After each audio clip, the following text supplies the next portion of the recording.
Hello True Believer. Today we'll be learning how to use Autodesk Inventor Professional 2016 to create an iPhone. So to begin with, we need to look at our new menu and here on the home screen, and we have to set our units that we'll be using. So we go over here to configure default template, go across to here, we'll change it to millimeters and use the ANSI standard as the default. Click OK, then override. And then now whenever we build anything in Inventor, it will be measured in millimeters. We go across here to the part, because we're creating a new part, and click. So this brings us to our three-dimensional space. If you think of it, a three-dimensional space, it's got an x-axis, a y-axis, and a z-axis. Most of you should be familiar with the x and y for two-dimensional objects, where right is positive, or east, along the x-axis, and left is negative. And then with the y-axis, up is positive, whereas down is negative.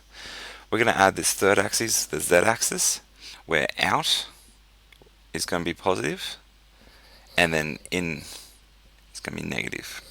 Okay, so in this three-dimensional space that we've got this work area on, we'll only be really using these two options here. So for 3D models, and then we'll go sketch to be able to build our 2D models. So under the Sketch tab, we'll go across to the Start 2D Sketch, and there becomes our 3D axes. Okay, so this one is the YZ axis, this one down here is the XZ axis, and we'll always start with our XY plane.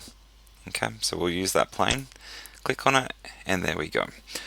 To move around in Autodesk Inventor, there's a couple different things that you need to be aware of. So to zoom in, unlike your games where you normally do the mouse wheel out, it's actually mouse wheel in. We'll zoom in, and same with zooming out. So you can use your mouse wheel to move about. To pan around the screen, you actually hold down the mouse wheel, and then you can click and drag your objects around. And then the last thing that you need to be aware of is how to move or rotate around the object. So you've got this cube up in the top right hand corner. If you click on that cube and drag, it has a pivot point and will rotate around. You can also then click on the different perspectives by pressing top, these arrows on the side, or rotating around. If you ever do get lost, you can click on the Home tab, and that gives us a good isometric view of our object.